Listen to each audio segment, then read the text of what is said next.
आज हम फटाफट बात करेंगे 3 शब्दों के बारे में जिसका मतलब शायद ही किसी ने आपको गहराई से समझाया होगा या फिर शायद ही आपने गहराई से समझा होगा।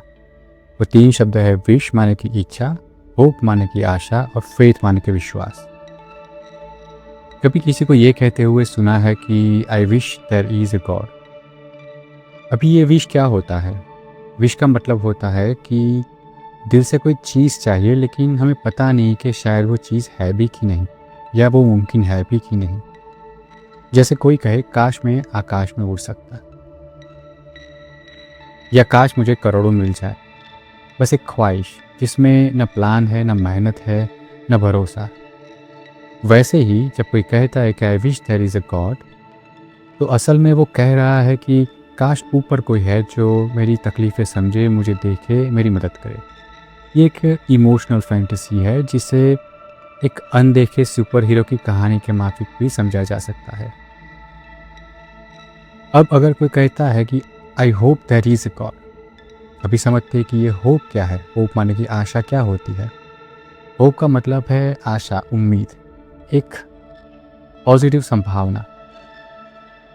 ये वो समय होता है जब इंसान सोचता है शायद भगवान है और शायद सब कुछ बेकार नहीं है। होप में थोड़ा लॉजिक होता है, थोड़ा इमोशन होता है और सबसे बड़ी बात, होप इंसान को मोटिवेट करता है एक्शन लेने के लिए। जैसे कोई कहे कि आई होप मेरी मेहनत रंग लाए, तो उसका मतलब है कि वो मेहनत कर भी रहा है। वैसे ही आई होप गॉड एग्जिस्ट कहने वाला इंसान शायद थोड़ी स्पिरिचुअल प्रैक्टिस भी करता होगा, कुछ पढ़ता भी होगा, कुछ समझता भी होगा और सवाल भी पूछता होगा। होप में सच जानने की भूख होती है और थोड़ा सा भरोसा भी। और अब तीसरा सबसे कॉमन वाक्य, I have faith there is God. मुझे विश्वास है कि भगवान है। अब ये विश्वास क्या होता है? फेथ, विश्वास का मतलब होता है बिना सबूत के यकीन, ना देखा ना समझा फिर भी पूरा भरोसा। लेकिन क्यों? क्योंकि इंसान को सच से ज़्यादा सुकून चाहिए। फेथ का काम क्या है?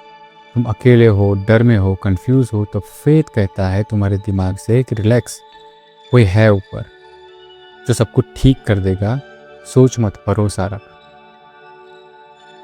Faith gives you temporary peace but at the cost of curiosity. मतलब फेथ आपको थोड़ी देर के लिए राहत तो दे देगा लेकिन वो आपके सवालों को दबा देगा। जैसे किसी ने बचपन में सुना हो कि भगवान सब कुछ देख रहा है, सब कुछ प्लान कर रहा है।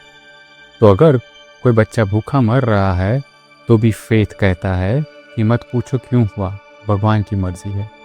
और यही सबसे खतरनाक हिस्सा है फेथ का, क्योंकि विश माने कि इच्छा जानती है कि वो जो भी इच्छा कर रही वो सपना है। वो आशा कुछ बदलने की कोशिश करता है और फेथ वो है जो सोचने के लिए रोक देता है। फेथ कहता है just believe, no question, no doubts, no reasoning. और यही तरीका है अपने दिमाग को धीरे धीरे बंद करने का।